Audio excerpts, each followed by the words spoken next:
2 weeks ago, a software engineer called James Damore wrote a memo assessing the political culture at Google, where he then worked. At Google, Damore wrote, "We talk so much about unconscious bias as it applies to race and gender, but we rarely discuss our moral biases.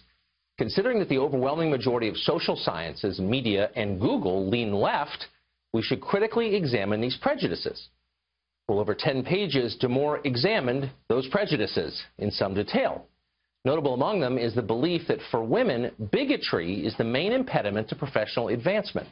There are fewer female engineers than male engineers, liberals believe, because men are biased against women. Now, Damore suspected that was not the entire story. Quote, "We need to stop assuming that gender gaps imply sexism," he wrote. "On average, men and women biologically differ in many ways. These differences aren't just socially constructed." Now, Damore is a former childhood chess prodigy, and he's got a graduate degree in biology from Harvard, so his essay was precise. It was non-polemical in its assertions. Damore repeatedly pointed out that biological differences pertain to groups and often do not apply to individuals. None of that mattered. Danielle Brown, Google's vice president of diversity, released a statement charging Damore with having, quote, "incorrect assumptions about gender." Brown did not explain what those assumptions were or how they were incorrect. She didn't need to because nobody in the media asked. Google's CEO flew home from vacation in Europe to respond to the growing crisis.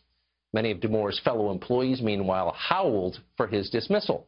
Former Google executive Yonan Zunger wrote an op-ed saying that Damore should be, quote, "escorted from the building by security and told that your personal items will be mailed to you."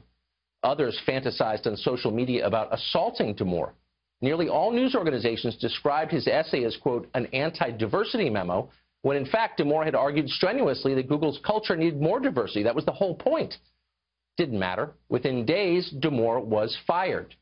In perhaps the most Orwellian statement written since Orwell himself finished 1984, Google explained the firing, quote, "Part of building an open, inclusive environment means fostering a culture in which those with alternative views, including different political views, feel safe sharing their opinions." Okay.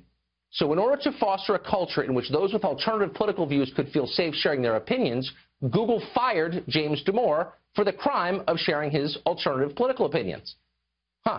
At no point did Google rebut any of the points Damore made. The fact he made them was enough. Raising questions was his crime. Now, why does any of this matter? Well, it matters because Google is the most powerful company in the history of the world. It's the portal through which the bulk of our information flows. That means that if Google isn't on the level, neither is our understanding of the world. To an unprecedented extent, Google controls reality. Now, Google has already shown a disturbing willingness to distort reality for ideological ends. Until they were sued for it in 2008, Google refused to allow anti-abortion advertisements on its platforms, even though they freely allowed pro-abortion ones. On the flip side, Google often blacklists certain sites from hosting ads, which denies them revenue. Recently, Google-owned YouTube has introduced procedures to cut off revenue to, quote, "offensive content." What's offensive? Who decides? Well, it's an opaque process controlled by employees of the company, and the last 2 weeks have shown us conclusively what those employees are like. No surprise, then, that the offensive label is routinely being applied to right-of-center content creators they don't like. Google has also appointed itself the online sheriff of fake news, changing its search algorithms so that what it calls misleading or offensive news doesn't even show up in searches. You will never know it existed. It's now obvious Google cannot be trusted to do any of this.